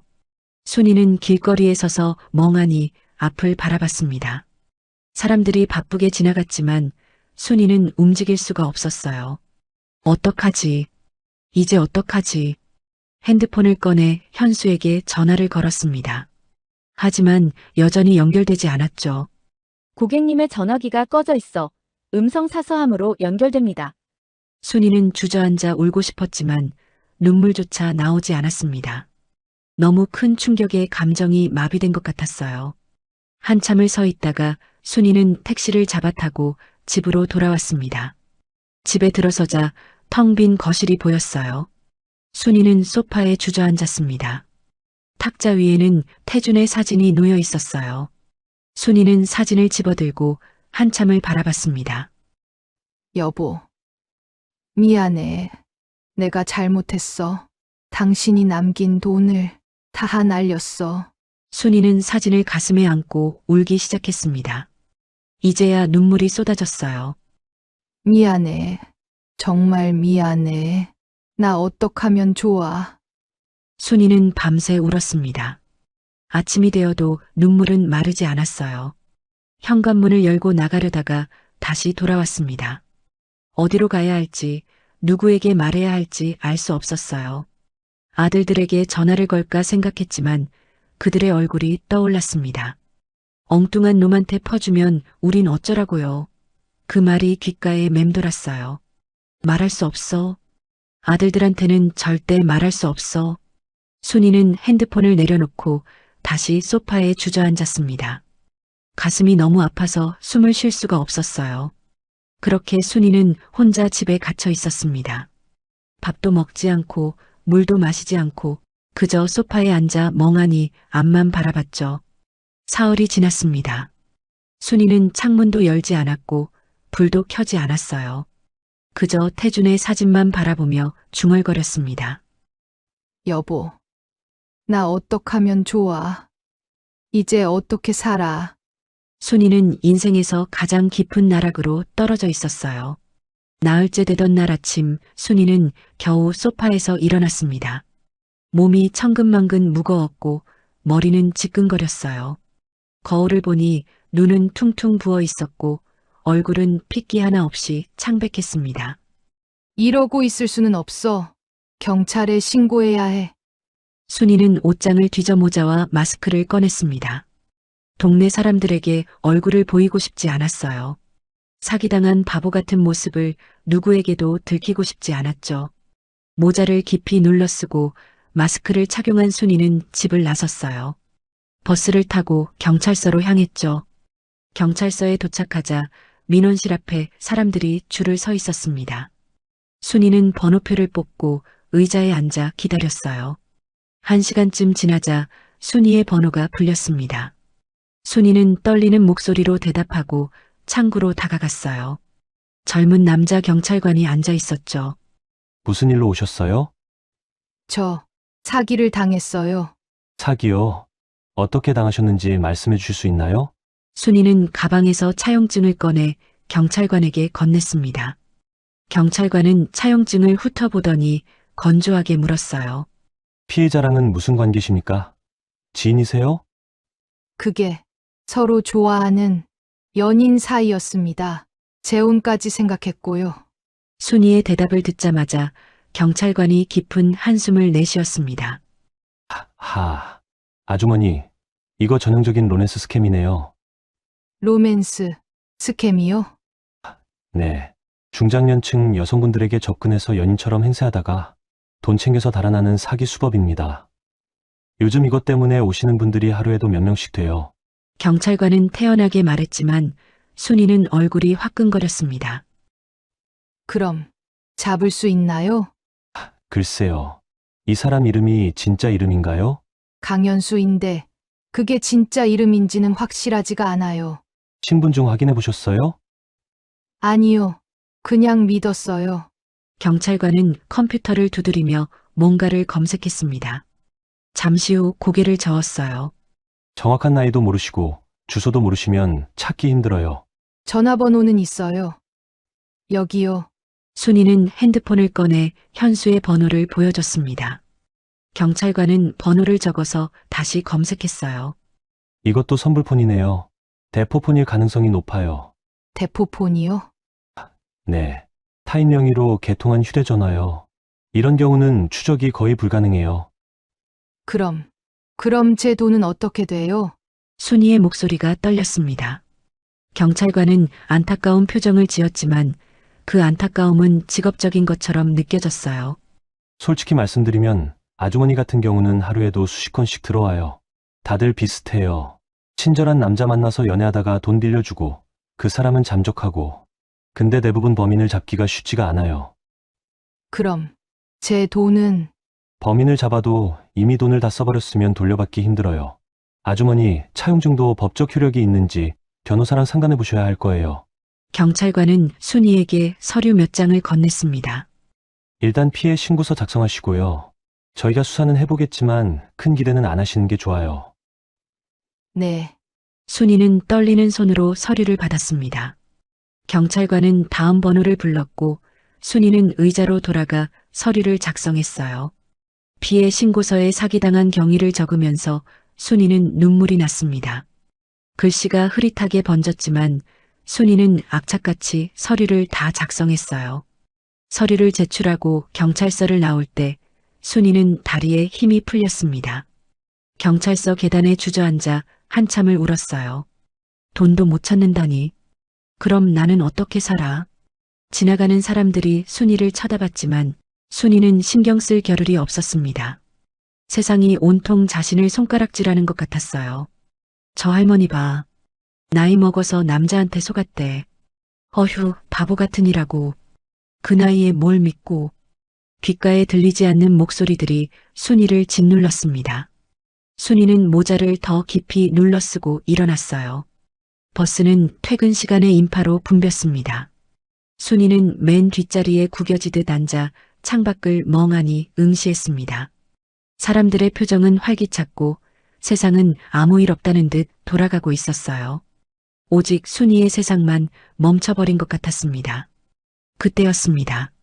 버스가 신호대기로 멈춰 선 순간 차창 밖 횡단보도에 서 있는 한 남자가 순이의 눈에 들어왔습니다. 큰 키에 넓은 어깨, 그리고 낯익은 베이지색 점퍼. 현수였습니다. 분명 현수였어요. 옆에 있는 여자와 웃으며 이야기하고 있었습니다. 잡아야 해. 순이의 머릿속에 오직 그 생각 하나뿐이었습니다. 기사님, 문 좀 열어주세요. 내려요. 순이는 버스가 정류장에 닿기도 전에 소리를 질렀습니다. 기사가 놀라서 문을 열어주자마자 순이는 굴러떨어지듯 버스에서 내렸어요. 무릎이 까졌지만 아픈 줄도 몰랐습니다. 순이는 인파를 헤치고 횡단보도로 달렸습니다. 신호등이 깜빡거리고 있었어요. 현수 씨야. 강현수. 순이는 악을 쓰며 남자의 등 뒤로 달려가 팔을 낚아챘습니다. 내 돈 내놔. 이 나쁜 놈아. 남자가 깜짝 놀라 뒤를 돌아봤습니다. 아줌마, 왜 이러세요? 사람 잘못 보셨어요. 낯선 얼굴이었습니다. 현수와 체격만 비슷할 뿐 전혀 다른 30대의 젊은 남자였어요. 옆에 있던 여자친구가 겁에 질린 표정으로 순이를 쳐다봤습니다. 어머, 미쳤나봐. 왜 저래? 죄송합니다. 제가 사람을 착각해서. 순이는 고개를 숙이며 뒷걸음질 쳤습니다.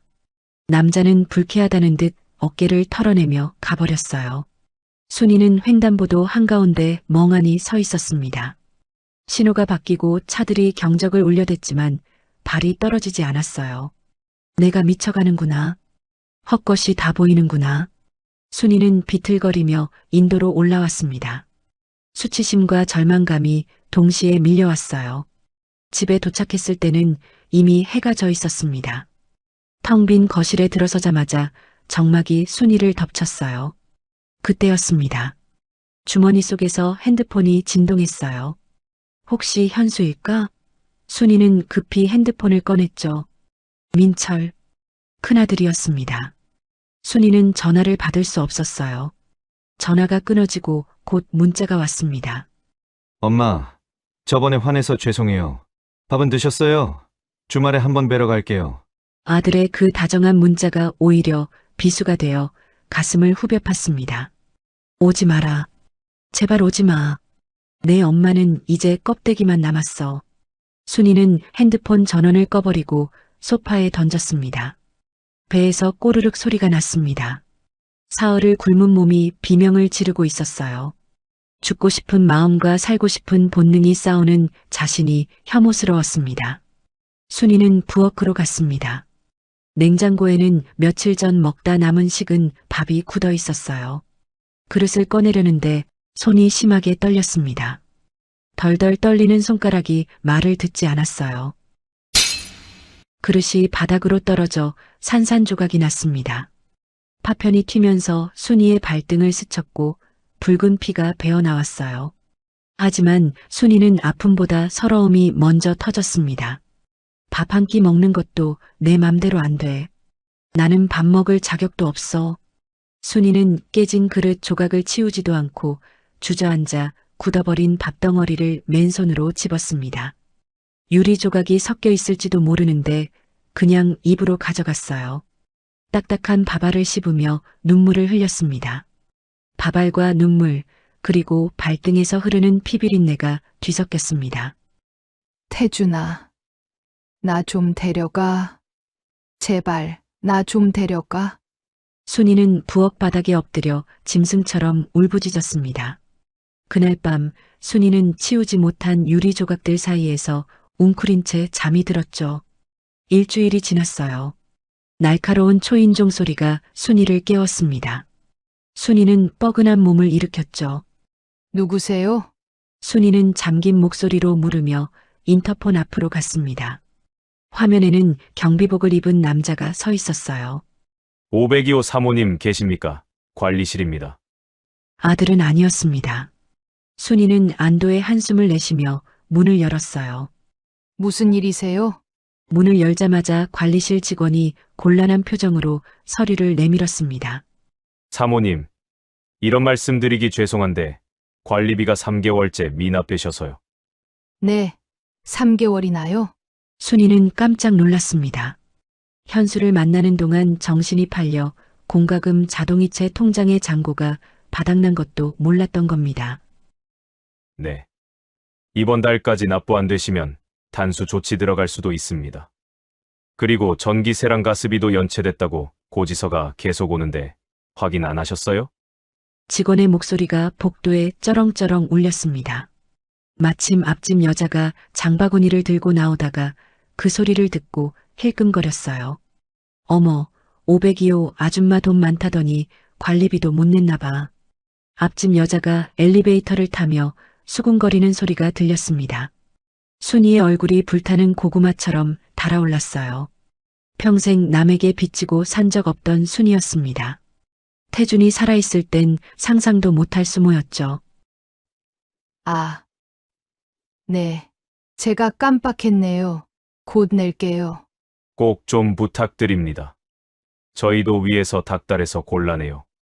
직원이 돌아가고 문을 닫자마자 순이는 다리에 힘이 풀려 주저앉았습니다. 현관 바닥에 쌓여있는 우편물들을 그제야 집어들었어요. 수북히 쌓인 독촉장들, 빨간 딱지가 붙기 일보 직전인 고지서들. 순이는 지갑을 열어봤습니다. 꼬깃꼬깃한 10,000원짜리 3장과 동전 몇 개. 전 재산이 34,000원이었습니다. 벼랑 끝에 몰린 기분이었죠. 자존심이고 뭐고 당장 살아야 했습니다. 순이의 시선이 안방 장롱으로 향했습니다. 안 돼. 그것만은 안 돼. 하지만 고지서의 붉은 글씨가 순이를 재촉했습니다. 순이는 떨리는 발걸음으로 안방으로 들어갔어요. 장롱 깊숙한 곳, 태준의 유품 상자를 꺼냈습니다. 상자를 여니 태준이 평생 차던 손목시계와 금 넥타이핀, 그리고 두 사람의 결혼 반지가 놓여 있었어요. 순이는 결혼 반지를 집어들었죠. 여보, 나 용서하지 마. 내가 정말 못난 년이야. 당신이 준 목숨 같은 돈도 날리고 이제는 당신 흔적까지 팔아먹으려고 해. 순이는 반지를 뺨에 비비며 오열했어요. 하지만 눈물로 배를 채울 수는 없었고 눈물로 관리비를 낼 수도 없었죠. 순이는 유품들을 가방에 쓸어 담았습니다. 그리고는 도망치듯 집을 나섰죠. 동네 금은방으로 들어가는 발걸음이 천근만근 무거웠어요. 어서 오세요. 금은방 주인은 순이의 허름한 행색을 위아래로 훑어봤습니다. 순이는 죄 지은 사람처럼 고개를 숙이고 가방에서 시계와 반지를 꺼내 밀었어요. 이거 처분하려고요. 주인은 돋보기를 끼고 요리조리 살펴보더니 심드렁하게 말했습니다. 시계는 오래돼서 부품값도 안 나오겠네. 반지도 요즘 디자인이 아니라서 그냥 금무게로만 쳐야 해요. 얼마나 주실 수 있어요? 다 합쳐서 30만 원.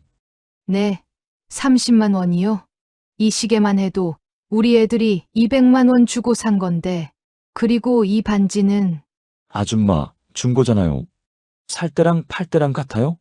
싫으면 딴 데 가보시든가. 주인은 귀찮다는 듯 물건을 다시 밀어냈습니다. 순이는 입술을 깨물었어요. 다른 곳에 갈 기운도 용기도 없었습니다. 주세요. 30만 원. 신분증 주시고요. 돈을 받아든 순이의 손이 부들부들 떨렸습니다. 태준과의 43년 세월이 담긴 그 소중한 추억이 고작 현금 30만 원으로 바뀌어 버린 순간이었죠. 가게를 나오자마자 참았던 눈물이 터져나왔어요. 길거리 한복판에서 순이는 소리 죽여 울었습니다. 여보, 미안해. 내가 당신을 팔았어. 내가 죽일 년이야. 그 돈으로 밀린 관리비 일부를 내고 나니 손에 남은 돈은 다시 몇만 원뿐이었습니다. 집으로 돌아온 순이는 허망함에 휩싸여 옷장을 열었습니다. 그곳에는 현수가 사줬던 화사한 옷들이 걸려 있었어요. 핑크색 스카프, 꽃무늬 블라우스. 태준의 유품을 팔아치운 자리에 사기꾼이 사준 껍데기만 남아있는 꼴이라니. 순이는 미친 듯이 옷들을 꺼냈어요. 부엌에서 가위를 가져와 닥치는 대로 자르기 시작했습니다. 나쁜 놈! 죽일 놈! 내 인생 돌려내! 태준이 시계 돌려내! 서걱서걱. 비싼 원피스가 걸레 조각이 되었고 스카프가 난도질 당했어요.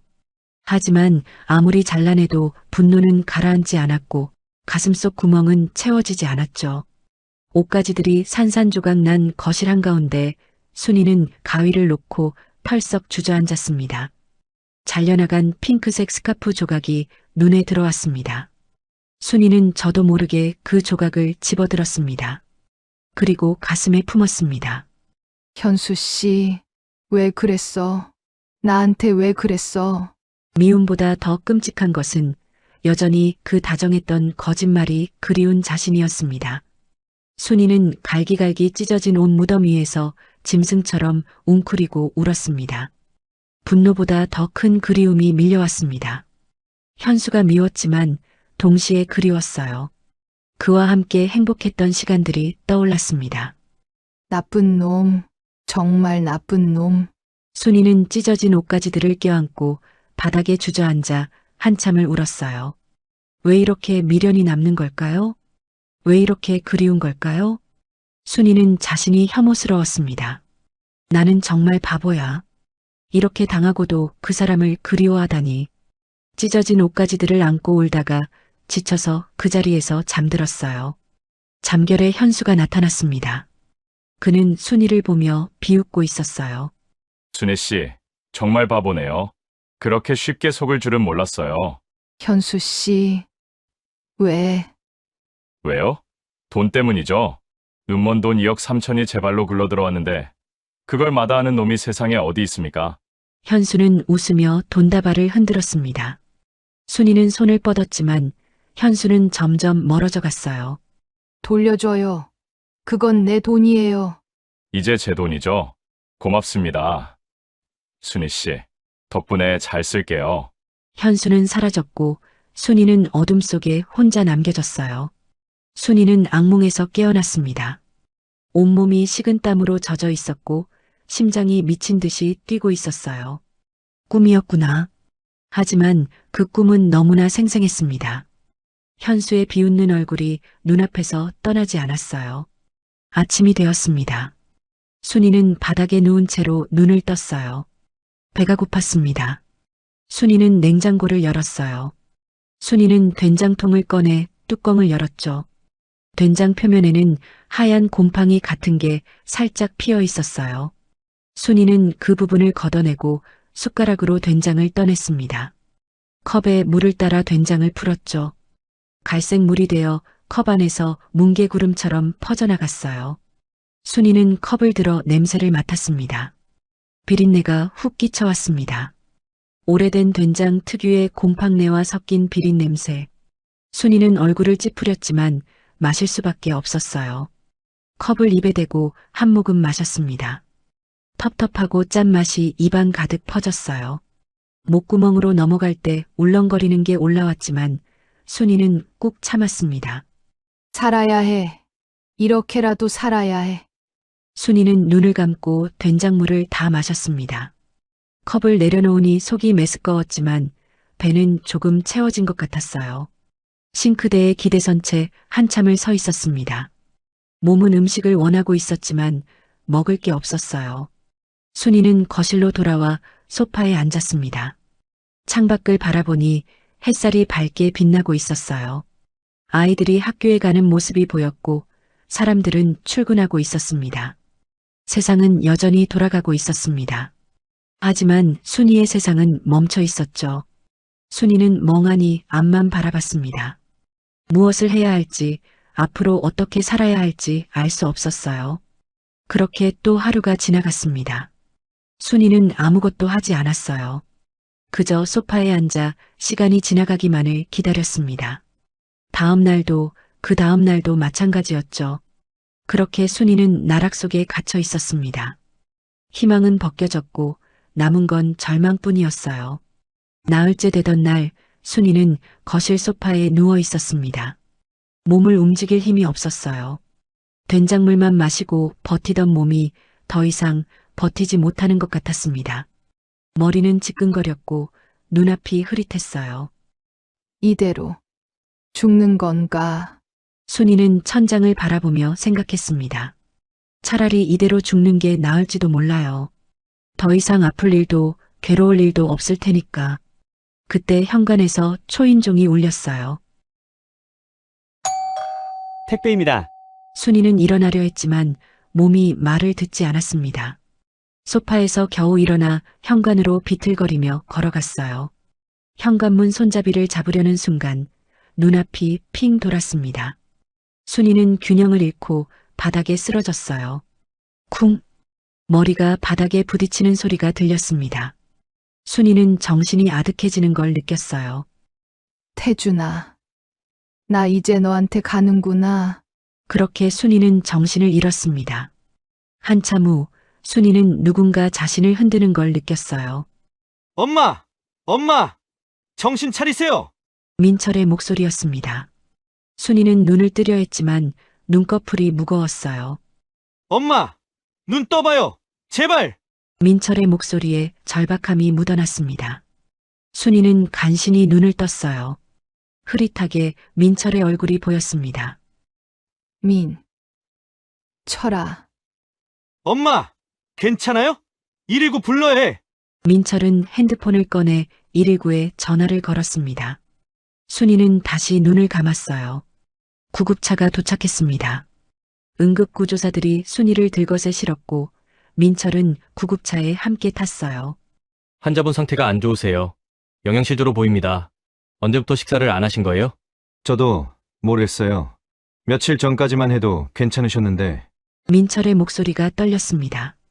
순이는 응급실로 실려 들어갔고 의사와 간호사들이 분주하게 움직였어요. 링거를 꽂고 산소 마스크를 씌웠습니다. 순이는 천천히 정신을 차렸어요.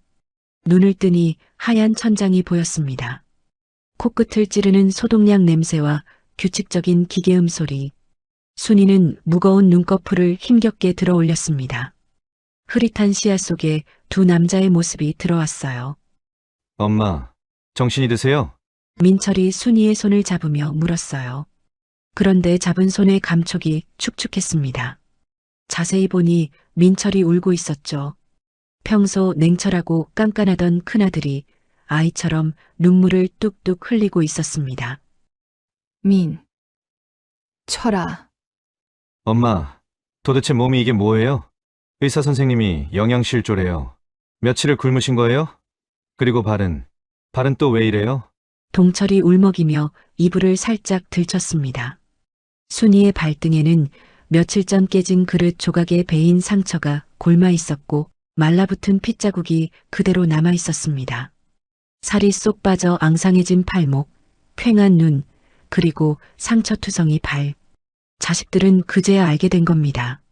엄마가 단순히 돈을 잃은 게 아니라 삶을 통째로 잃고 지옥 속에서 혼자 앓고 있었다는 것을요. 미안하다.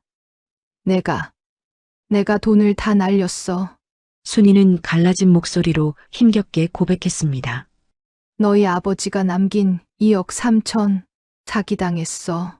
그 남자 도망갔어. 내가 미쳤지. 너희 말 들을 걸. 순이는 이불을 쥐어뜯으며 오열했어요. 아들들의 비난이 쏟아질 거라 생각했죠. 그것 보라고 했잖아요. 노망나셨어요? 같은 말들이 날아올 줄 알았죠. 하지만 돌아온 건 무거운 침묵뿐이었습니다. 한참 뒤 민철이 떨리는 목소리로 입을 열었습니다. 엄마, 저희가 잘못했어요. 그날 그렇게 모진 말하고 나가는 게 아니었어요. 엄마가 오죽 외로웠으면, 오죽 사람이 그리웠으면 그러셨겠어요. 자식인 우리가 엄마를 그 사기꾼한테 떠민 거예요. 민철은 순이의 앙상한 손등에 얼굴을 묻고 흐느꼈습니다. 옆에 있던 동철도 고개를 숙인 채 눈물을 훔치고 있었죠. 형 말이 맞아요. 엄마 밥은 잘 드시는지, 누구 만나는지 한 번이라도 들여다봤으면 이런 일 없었을 텐데. 돈 뺏길까봐 악만 썼지. 엄마 지킬 생각은 못했어요. 죄송해요, 엄마. 돈보다 뼈아픈 건 엄마를 방치했다는 자식들의 뒤늦은 후회였습니다. 아들들의 눈물에 순이의 얼어붙었던 마음도 녹아내렸습니다. 아니다. 내 욕심이야. 내가 어리석어서 그래. 돈은 다시 벌면 돼요. 아버지도 엄마가 이렇게 망가지는 건 원치 않으실 거예요.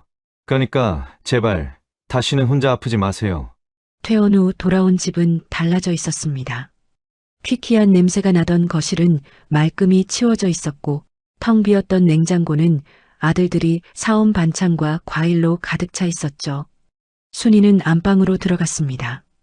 구석에 볼링 가방이 놓여 있었어요. 순이는 가방 앞에 무릎을 꿇고 앉았습니다.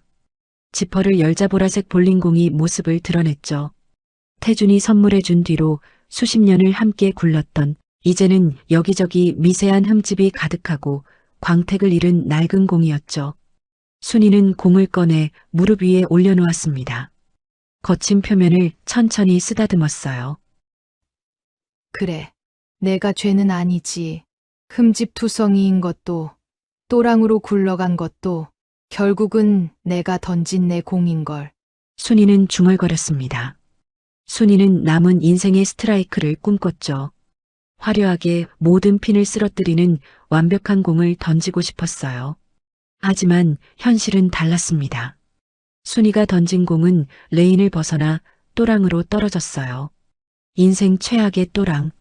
하지만 이제 알았습니다. 또랑도 인생의 일부라는 것을. 누구나 실수하고 넘어지고 뜻하지 않은 구덩이에 빠지기도 한다는 것을. 중요한 건 다시 일어서는 거였어요. 순이는 공을 가슴에 안았습니다. 차갑고 무거운 공이었지만 이제는 그 무게를 받아들일 수 있을 것 같았어요. 여보, 내가 당신 돈을 날렸어. 정말 큰 실수를 했어. 하지만 나 다시 일어서 볼게. 사진 속 남편은 말없이 미소 짓고 있었습니다. 순이는 공을 깊숙한 옷장 안에 넣고 거실로 나왔어요.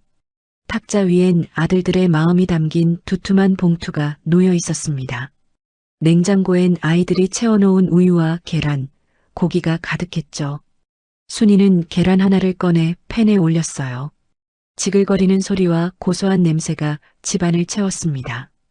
따뜻한 밥과 계란 후라이, 김치. 소박한 식사였지만 살아있음을 느끼게 해주는 가장 맛있는 성찬이었죠. 식사를 마치고 창밖을 보니 오렌지빛 노을이 하늘을 물들이고 있었습니다. 내일은 어떻게 살아야 할까 하는 걱정 대신 오늘을 무사히 살아냈다는 안도감이 찾아왔습니다. 순이는 며칠간 꺼두었던 핸드폰을 켰어요. 아들들의 걱정 어린 메시지와 친구 정숙의 부재중 전화가 쏟아졌죠. 순이는 정숙에게 전화를 걸었습니다. 여보세요? 정수가, 나 순이야. 순이야, 어떻게 된 거야? 전화도 안 받고. 미안해. 좀 힘든 일이 있었어. 무슨 일인데? 괜찮아? 응, 이제 괜찮아. 다음에 만나서 얘기할게. 알았어. 힘들면 언제든 전화해. 알았지? 고마워, 정수가. 전화를 끊은 순이의 입가에 옅은 미소가 번졌어요. 곁에 아들이 있고 친구가 있는 한 그녀는 혼자가 아니었습니다. 그날 밤 순이는 더 이상 악몽을 꾸지 않았어요. 태준의 다정한 목소리가 들리는 듯한 평온한 잠이었습니다. 다음 날 아침 눈부신 햇살이 커튼 사이로 들어왔습니다. 밖으로 나가 벤치에 앉아보니 세상은 여전히 바쁘게 돌아가고 있었죠. 출근하는 사람들, 뛰노는 아이들. 순이도 이제 그 세상의 일부로 다시 섞여 들어갈 거라 생각했어요. 앞으로 어떤 일이 일어날지 모릅니다. 하지만 순이는 이제 두렵지 않았어요. 비록 스트라이크는 아니었지만 상관없습니다. 또랑에 빠진 그 공도 결국은 내가 힘껏 던진 내 인생이었으니까요. 오늘 이야기 어떠셨나요? 우리는 모두 인생에서 멋진 스트라이크를 꿈꿉니다. 하지만 볼링의 진짜 묘미는 스트라이크를 쳤을 때가 아니라 핀이 쓰러지지 않거나 공이 또랑에 빠졌을 때 다시 무거운 공을 집어드는 그 순간에 있는지도 모릅니다. 순이가 던진 공은 비록 엉뚱한 곳으로 굴러갔지만 그녀는 경기장을 떠나지 않았습니다. 낡고 흠집 난 공이라도 다시 품에 안고 남은 프레임을 향해 설 준비를 마쳤으니까요. 실수하고 속고 넘어지더라도 우리가 숨을 쉬고 있는 한 게임은 끝나지 않습니다. 오늘 하루 여러분이 던진 공이 어디로 굴러갔든 내일은 다시 새로운 공을 던질 수 있다는 사실을 잊지 마시기 바랍니다. 순이 씨의 남은 인생에 이번에는 진짜 행복이라는 스트라이크가 터지기를 간절히 응원합니다. 구독, 좋아요는 다음 영상을 만드는데 큰 힘이 됩니다. 지금까지 인생의 후반전이었습니다.